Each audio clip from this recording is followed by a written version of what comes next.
mes petits coucous en face caméra du lundi 6 octobre. Je vous retrouve rapidement pour vous montrer des petites choses que j'avais à vous présenter. J'ai très peu filmé ce matin puisque j'ai principalement travaillé sur ma formation. Donc pas de loisirs créatifs ce matin. À un moment donné, voilà, on ne peut pas faire que ça non plus. On aimerait bien mais c'est pas possible.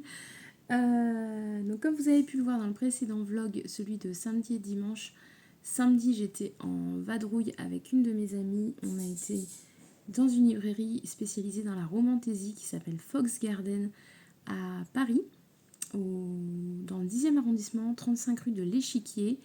Je vous recommande fortement cette librairie si vous aimez tout ce qui est romance, fantastique, fantasy, etc. Ils ont également des mangas, ils ont de la dark romance pour celles qui aiment, des livres de poche quand même, il n'y a pas que des grands formats, et des livres en VO également, et c'est un vrai cocon. Elle vend des bougies, mais ça sent tellement bon.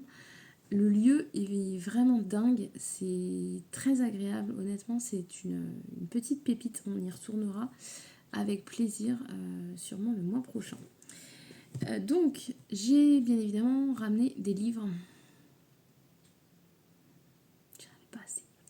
Alors, je vous les montre après parce que je pense que vous allez me dire que vous ne voyez rien et que voilà, les titres sont à l'envers, donc je vous les montre après. Et il y a tout ça.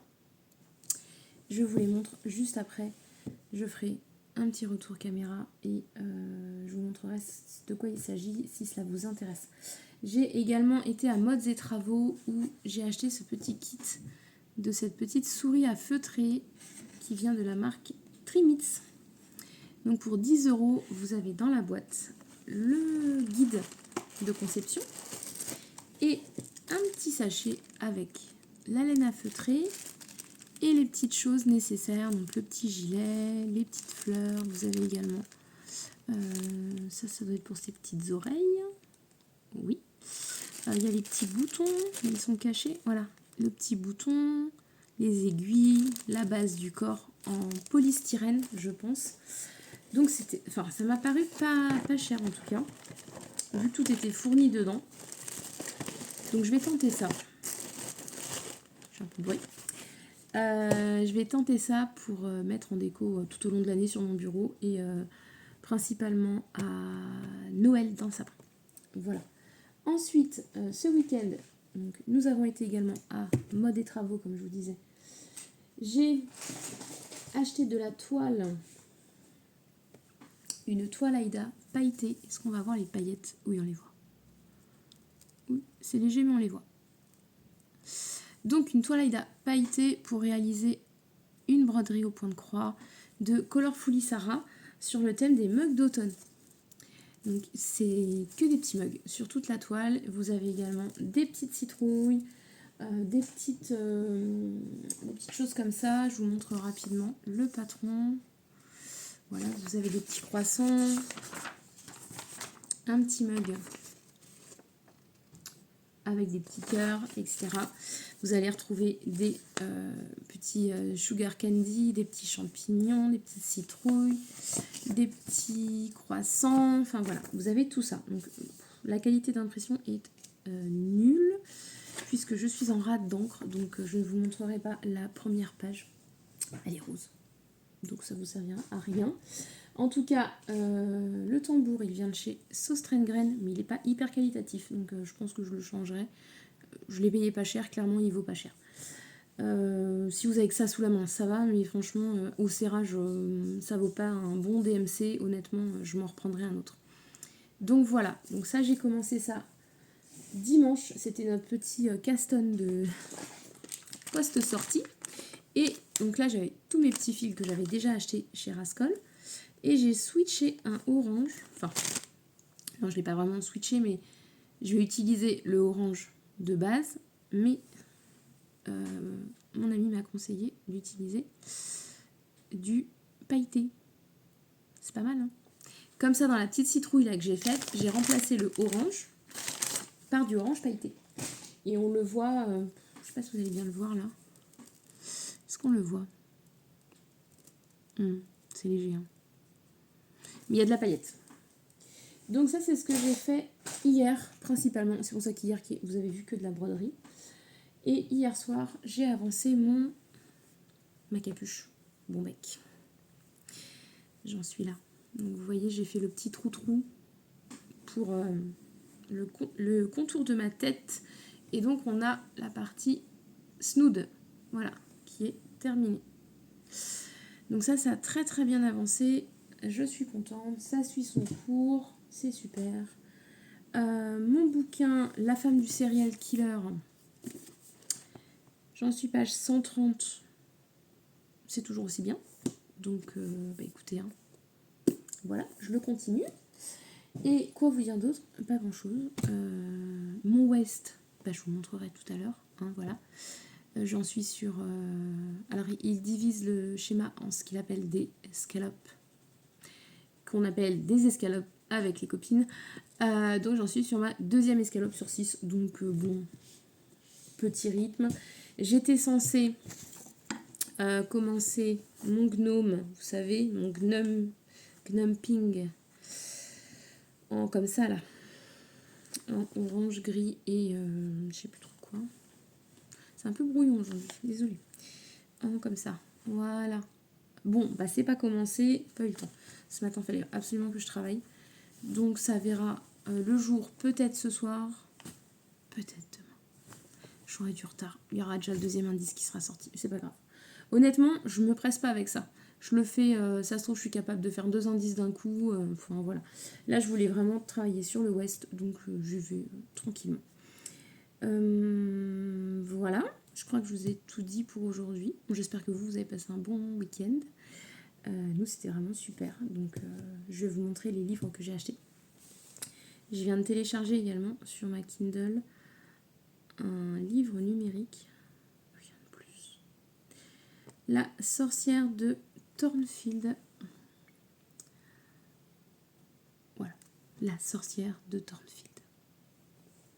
Je vous redis, vu que c'est pas lisible. J'ai expliqué en commentaire sous les vidéos précédentes. Je n'ai pas la manip pour... je vous filme en fait en face caméra. Je n'ai pas du matériel de professionnel. Donc je ne connais pas la manip pour changer. Donc s'il faut que toutes les 2 minutes je change la caméra, c'est très compliqué. Voilà, donc je vais vous montrer dans l'autre sens. Mais je suis désolée si de temps en temps les livres sont à l'envers, les laines sont à l'envers. Malheureusement, j'ai déjà essayé plein de choses et ça ne marche pas. Voilà, donc je vous demande juste un petit effort de patience et d'écoute, si c'est possible pour vous, puisqu'en plus, je redis assez souvent ce que j'utilise pour que justement vous puissiez prendre des notes. Et n'hésitez pas à me laisser un commentaire si vous voulez une référence en particulier, je vous la donne avec grand plaisir. Donc je stoppe et je vous reprends de l'autre côté pour pouvoir vous montrer les livres que j'ai ramenés samedi. Voilà, donc concernant la Kindle, je vous montre. Il s'agit donc de La sorcière de Thornfield de Sharon Lynn Fisher, qu'on va lire en lecture commune avec Céline du compte CCBHV sur Instagram, qui a ouvert un canal pour se faire cette lecture commune. Donc ça me tentait bien. Ensuite, ce que j'ai ramené samedi. Alors, il y a un poche, I Gave You My Heart, 12 romances de Noël, anthologie de Stephanie Perkins. J'adore le petit cœur à paillettes là sur le côté. Aux éditions Pôle Fiction. Et donc, si vous aimez Love Actually, vous croyez au coup de foudre, aimez les fêtes, Love Actually, vivez 12 romances de Noël imaginées par autant de stars de la littérature jeune adulte. Donc, clairement, ça je vais me le diviser en plusieurs petites nouvelles. Et ce sera mon calendrier, mon auto-calendrier du mois de décembre. Donc je le range et je le ressors en décembre. La pépite, alors je les prends dans l'ordre qui viennent. Celui-ci, je l'ai acheté en dernier. Je l'ai trouvé, je l'ai vu dans les premiers, mais je l'ai pris en dernier. C'est le fameux Rewitched de Lucy Jane Wood. Donc là, vous allez pouvoir voir la merveilleuse tranche, le jaspage qui est juste magnifique. C'est beau. Donc là, on est vraiment sur une petite histoire de coven, de sorcières, etc. C'est très très chouette. Hier, j'ai fait un temps un peu plus long sur le résumé pour que vous puissiez le lire en fait. Mais je vous invite à aller voir l'affiche sur Babelio, Fnac, voilà, ou chez votre libraire. Donc ça, c'est vraiment le livre que j'ai très envie de lire. Une thématique très sorcière pour cet automne. Idem, dans la thématique sorcière, nous avons Harvest of Hearts de Andrea Ames aux éditions Élégie. Là, c'est pareil, le livre est très canon. J'aime beaucoup. C'est très très beau. Et donc là, on est toujours sur une histoire de sorcière. Le cœur est la plus précieuse des magies. Depuis toujours, aux quatre coins du royaume, les sorcières dérobent des morceaux de cœur aux hommes pour nourrir leur magie et maintenir la paix. Fausse fille de boucher parfaitement ordinaire se pensait à l'abri du danger jusqu'à ce qu'elle soit victime d'un sorcier à la terrible beauté. Pour récupérer son cœur volé, Foss se lance alors dans une quête qui va la mener de la maison enchantée du magicien, où elle se fait embaucher comme gouvernante, aux plus lointaines et obscures forêts. Sur son chemin, un chat très bavard, de puissantes sorcières, et un roi qui fait peser un sortilège fatal sur le royaume tout entier. Donc, exquise et fabuleuse, une cosy fantaisie. Alors attendez, hop, voilà, je rallume l'écran. Aux accents de Miyazaki et de Diana Wynne Jones, un conte gothique qui emportera votre cœur à tout jamais.